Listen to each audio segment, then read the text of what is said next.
Pagi itu, Aisyah dibangunkan oleh suara bel pintu rumahnya. Sedikit kaget karena tidak biasanya ada seseorang yang bertamu ke rumahnya di pagi hari.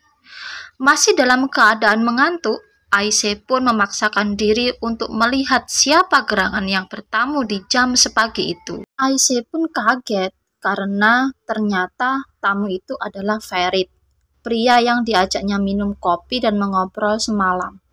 Wah, ada apa ya kira-kira? Pikirnya. Begitu pintu dibuka, terlihat wajah sumringah Ferit. Dia pun mengutarakan maksud kedatangannya bahwa dia ingin menawarkan pekerjaan pada Aisyah. Apa itu? Menikah kontrak. Iya, Ferit menawarkan pekerjaan pada Aisyah untuk masa 6 bulan ke depan dengan menjadi istrinya. Tentunya istri di sini hanya berpura-pura saja. Gaji yang ditawarkan pun sangat tinggi, sehingga cukuplah bagi Aisyah untuk membuka kafenya sendiri dan rumah penampungan hewan liar. Lalu, apakah Aisyah menerima tawaran pekerjaan ini?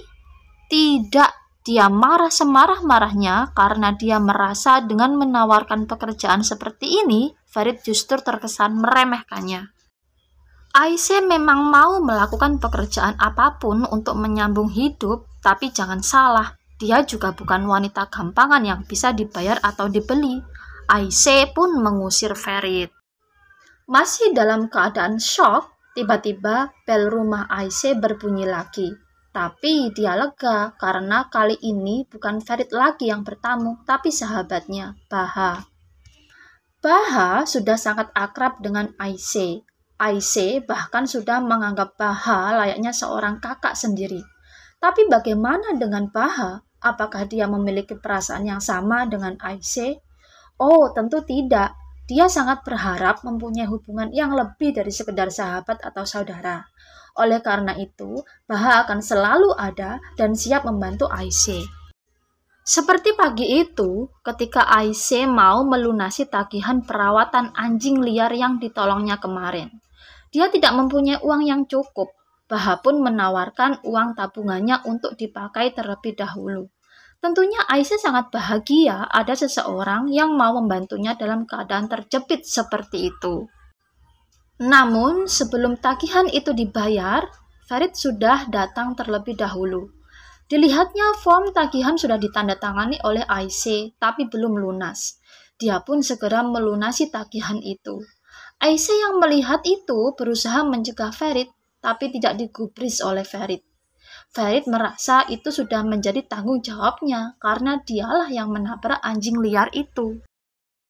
Di luar klinik, sebelum Ferit dan Aisyah berpisah, Ferit meminta maaf atas apa yang dilakukannya pagi hari tadi. Dia pun mengakui bahwa dia telah menawarkan pekerjaan pada orang yang salah. Dari sini sepertinya keduanya tidak akan bertemu lagi ya, karena kekecewaan yang keduanya rasakan. Tapi apakah seperti itu jalan hidup keduanya? Seperti biasanya, Aisyah pulang kerja pada malam hari. Dia menelusuri gang yang sama pada hari-hari sebelumnya. Berjalan sendirian di tengah dinginnya malam. Namun, malam itu berbeda dari malam-malam sebelumnya. Malam itu adalah malam yang sangat sial bagi Aisyah. Dua orang pemuda iseng tiba-tiba menyergapnya dan berusaha melakukan hal yang tidak senonoh pada Aisyah. Aisyah pun marah, meronta, dan sempat memukul salah satu dari dua pemuda itu. Tapi justru dua pemuda itu makin nekat kelakuannya. Mereka berusaha memboyong Aisyah ke dalam sebuah mobil. Aisyah pun makin meronta-ronta dan berteriak-teriak minta tolong. Beruntung ada yang mendengar teriakan Aisyah, dan ternyata orang itu adalah Baha. Melihat Aisyah diganggu, Baha sontak marah dan memukul dua pemuda itu. Tiba-tiba salah satu dari mereka mengeluarkan sebuah pisau kecil hendak menyerang Baha dengan pisau itu. Baha pun menghalau serangan itu, namun sayang tindakannya itu tidak sengaja malah mengakibatkan pemuda itu tertusuk pisaunya sendiri. Baha dan Aisyah kaget, tak tahu harus berbuat apa. Tak berapa lama, polisi pun datang dan menangkap Baha. Aisyah terus berusaha memberikan pembelaan untuk Baha. Namun, polisi tidak menggubrisnya karena sudah terbukti bahwa Baha melakukan pelanggaran hukum. Akhirnya, Ayşe menemui seorang pengacara terkenal di Istanbul untuk minta bantuan hukum darinya. Namun sayang, biaya sewa pengacara ini sangatlah mahal. Ayşe bingung bagaimana membayar pengacara itu. Pikirannya kacau hingga di tempat kerjanya dia tidak bisa bekerja dengan baik. Salah satu pelanggannya protes dan hal ini tidak bisa ditolerir lagi oleh manajernya. Akhirnya Ayşe dipecat. Meski dia memohon, sang manajer sudah tidak peduli lagi. Kondisi Ayşe saat ini ibarat kata pepatah, sudah jatuh masih tertimpa tangga. Tanpa pekerjaan, bagaimana bisa dia menolong Baha? Uang dari mana? Lemas dan bingung. Tak tahu harus berbuat apa lagi. Ayşe pun menangis sejadi-jadinya. Tak sengaja Ayşe melihat sebuah kartu nama terlempar dari dalam tasnya. Ternyata kartu nama itu adalah kartu nama Ferit Sancakzadeh, pria yang diusirnya kemarin pagi. Dia pun teringat akan tawaran kerja yang diberikan Ferit yang ditolaknya mentah-mentah. Mungkin kali ini Ayşe harus menjilat ludahnya sendiri. Dan benar, Ayşe menemui Ferit di hotel tempatnya menginap. Ayşe bertanya apakah tawaran pekerjaan untuknya masih berlaku saat ini.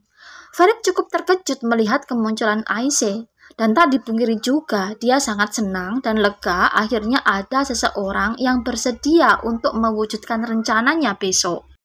Ferit dan Ayşe pun berbincang-bincang di lobi hotel membicarakan detail kontrak kerja mereka. Setelah tercapai kesepakatan dan berkas ditandatangani oleh mereka berdua, Ferit memberikan uang muka pada Ayşe. Dengan uang ini, Ayşe segera menemui kembali pengacara tadi dan memastikan kembali bahwa sahabatnya, Baha, akan mendapatkan bantuan hukum dari pengacara ini. Keesokan paginya, sebelum matahari terbit, Ayşe dan Ferit berangkat ke kota tua Antakya. Selama di perjalanan, Ferit menjelaskan hal-hal apa saja yang harus dipahami, dikatakan, dan dilakukan oleh Ayşe selama dia menjadi istrinya dan tinggal di tengah-tengah keluarganya. Dan ketika matahari sudah terbit di ujung timur, mereka berdua sudah tiba di kota tua Antakya. Tempat pertama yang mereka tuju adalah sebuah padang di suatu tebing. Dari sana bisa terlihat seluruh kota tua Antakya. Ferit menunjukkan pada Ayşe, inilah kota asalnya, kota Antakya. Dia juga memastikan kembali bahwa mulai dari sini Ayşe harus sudah siap dengan perannya. Selanjutnya, Ayşe diajak menikmati sarapan pagi dengan menu khas kota tua Antakya. Selesai makan, mereka pun bergegas ke hotel penginapan mereka untuk mempersiapkan diri. Di tempat lain, terlihat keluarga Sancakzadeh sedang sibuk menerima tamu undangan pesta pernikahan putra mereka, Ferit Sancakzadeh. Ada juga keluarga Faroglu yang mendampingi putri mereka, Hande Faroglu, yang masih sibuk berdandan. Di hotel lainnya, Ayşe sudah tampil dengan cantik nan menawan dalam balutan gaun pengantin putih. Dia berjalan bergandengan dengan pasangannya yang tak lain adalah Ferit Sancakzadeh menuju suatu tempat. Akhirnya, Hande sudah selesai dengan dandanannya. Dia tampil cantik dalam balutan gaun pengantin putih yang indah berjalan menuju ke halaman hotel tempat pesta pernikahannya akan dilangsungkan. Ketegangan seluruh anggota keluarga mencair tak kala terlihat sebuah mobil pengantin memasuki gerbang hotel. Semua mata tertuju pada mobil hitam itu. Tak lama kemudian muncullah sang pengantin pria dari dalam mobil pengantin hitam itu, Ferit Sancakzadeh. Dia memandangi keluarganya, terutama sang ibunda, Azadeh Sancakzadeh. Pandangan Ferit akhirnya beralih pada orang di belakang ibundanya, Hande, sang pengantin wanita. Seketika senyumnya berubah menjadi wajah yang masam. Dia berjalan menuju pintu mobil pengantin dan muncullah seorang gadis cantik yang juga mengenakan gaun pengantin putih. Farid menggandeng tangan gadis itu berjalan ke hadapan keluarga dan para tamu undangan. Lalu apa yang sebenarnya terjadi? Apa yang direncanakan dan diinginkan Farid? Siapa yang akan dinikahi Farid? Apakah Hande Faroglu atau Aisyah atau keduanya? Saksikan kelanjutan drama Turki Kapnya Rasi hanya di channel Rani Muntasari. Jangan lupa like, komen, dan subscribe ya agar channel ini bisa terus berkembang. Wassalamualaikum. Bye-bye.